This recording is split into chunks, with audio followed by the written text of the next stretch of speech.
दोस्तों, अगर आप यूपी टेट 2026 की तैयारी कर रहे हैं तो इस बार आपने सही प्लेटफॉर्म चुना है। सही चुनाव किया है यूपी टेट के लिए, क्योंकि अभी तक आपने लाखों और मिलियन में जिसके सब्सक्राइबर थे, लाखों में थे, आपने मैराथन देखा, सब कुछ देखा। क्या हासिल हुआ, ज़रूर दिल पे हाथ रख कर कमेंट बॉक्स में ज़रूर बताइएगा कि यूपी टेट के लिए चाहे किसी भी प्रतियोगी परीक्षा की तैयारी की, कितने परसेंट परीक्षा में बने।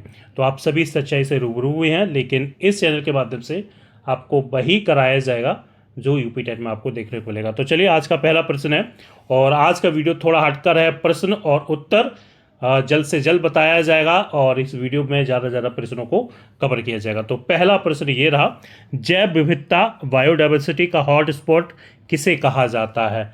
देखिए, जैव विविधता बायोडाइवर्सिटी की अगर बात की जाए तो हॉट स्पॉट उसे कहा जाता है जहाँ अधिक प्रजातियाँ और अधिक खतरा हो, यानी विलुप्ति की ओर हो, जहां आपको अधिक प्रजातियां मिलें।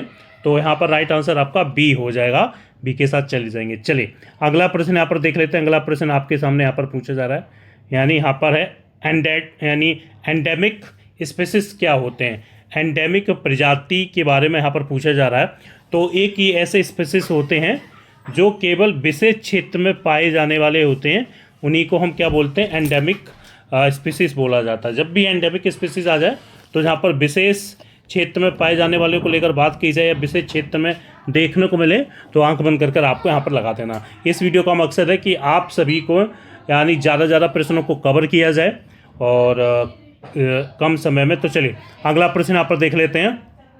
अगला प्रश्न आपके सामने, कार्बन चक्र में कार्बन का मुख्य स्रोत क्या है। तो भैया सीधी सी बात है, कार्बन चक्र में कार्बन का मुख्य स्रोत होगा जीवाश्म ईंधन। आपको ऑप्शन नंबर बी के साथ यहाँ पर चले जाएंगे।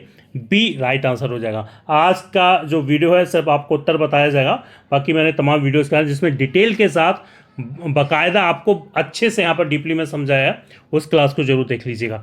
चलिए, अगला प्रश्न यहाँ पर दिया जाएगा, यहाँ पर पूछा जाएगा, इकोलॉजिकल पिरामिड में सबसे अधिक ऊर्जा कहाँ होती है। इकोलॉजिकल पिरामिड में सबसे ज़्यादा ऊर्जा कहाँ होती है। अगर ऑप्शन देखें तो सभी हम जानते हैं वो किस में होती है, वो होती है आपकी उत्पादक में। ध्यान रखिएगा, उत्पादक यहाँ पर राइट आंसर हो जाएगा। चलिए, अगला प्रश्न है, यहाँ पर पूछा जा रहा है, किस प्रक्रिया द्वारा जो पौधे भोजन बनाते हैं, सभी जानते हैं फोटोसिंथेसिस बोल दिया जाता है।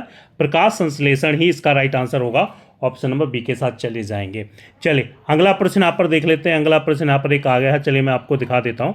चलिए, यहाँ पर पूछा जा रहा है, नाइट्रोजन स्थिरीकरण, नाइट्रोजन फिक्सेशन कौन से जीव सहायक होते हैं। कवक, जीवाणु, शैवाल। देखिए, जीवाणु होते हैं और आपको ध्यान में रखना है, और जिसमें राइजोबियम आपने सुना होगा नाइट्रोजन स्थिरीकरण में, जो आपने पिछला यूपी टेट में प्रश्न आया था, राइजोबियम बैक्टीरिया और से संबंधित आया था, और इस बार जीवाणु से संबंधित आपको नाइट्रोजन स्थिरीकरण में देखने को यहाँ पर मिला।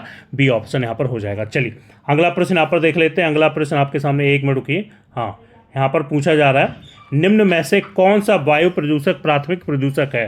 तो यहाँ पर अगर बात की जाए वायु प्रदूषक, प्राथमिक प्रदूषक की बात करें तो वो आपका हो जाएगा सल्फर डाइऑक्साइड हो जाएगा। जो आपने देखा होगा, nitrogen dioxide, sulphur dioxide acid rain की वर्षा करते हैं, जिससे इमारतें और कुछ जो चीज़ों पर इसका बहुत ज़्यादा प्रभाव रहता है। तो बी ऑप्शन यहाँ पर राइट आंसर हो जाएगा। चलिए, अगला प्रश्न यहाँ पर देख लेते हैं। अगला प्रश्न है, यहाँ पर पूछा जा रहा आपके सामने है, यूट्रोफिकेशन किससे संबंधित है।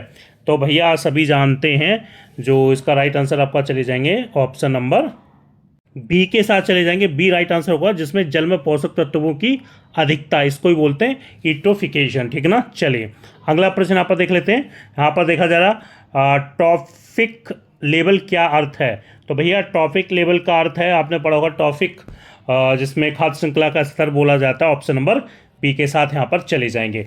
चलिए, अगला प्रश्न यहाँ पर, किस गैस को लाफिंग गैस कहा जाता है। किस गैस को लाफिंग गैस कहा जाता है, हम सभी जानते हैं। तो ऑप्शन नंबर आपका हो जाएगा सी, नाइट्रस ऑक्साइड।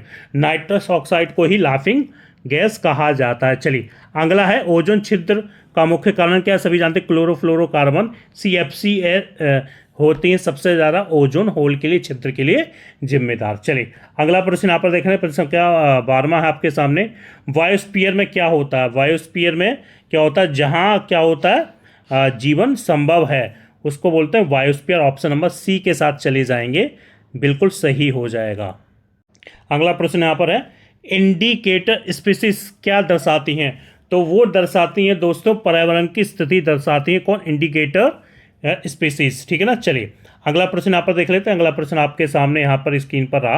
यहाँ पर प्रश्न का 14वां पूछा जा रहा है कि कैरिंग कैपेसिटी का क्या अर्थ है? कैरिंग कैपेसिटी का अर्थ होता है किसी क्षेत्र में अधिकतम जीवों की संख्या, उसी को बोल देते हैं कैरिंग कैपेसिटी। ऑप्शन बी हो जाएगा। चलिए अगला प्रश्न देख लेते हैं और आज के वीडियो का आखिरी प्रश्न है यहाँ पर पूछा जा रहा है सस्टेनेबल डेवलपमेंट का मुख्य उद्देश्य क्या है? तो देखिए सस्टेनेबल डेवलपमेंट मैंने पिछले वीडियो में बिल्कुल डिटेल में बताया था आपको। सस्टेनेबल डेवलपमेंट का मुख्य उद्देश्य होता है भविष्य की ज़रूरतों की सुरक्षित रखते हुए विकास। भविष्य की ज़रूरतों को सुरक्षित रखते हुए विकास, उसको ही बोलते हैं सस्टेनेबल डेवलपमेंट। तो यहाँ पर कुछ सेलेक्टिव प्रश्न लिए गए थे। बाकी चैनल के टेलीग्राम ग्रुप को जरूर ज्वाइन कर लीजिएगा। वहाँ पर जो भी दिया जाए आप जरूर पढ़ लीजिएगा। आपका यूपी टेट आसानी से क्वालिफाई हो जाएगा। तो जय हिंद, जय भारत।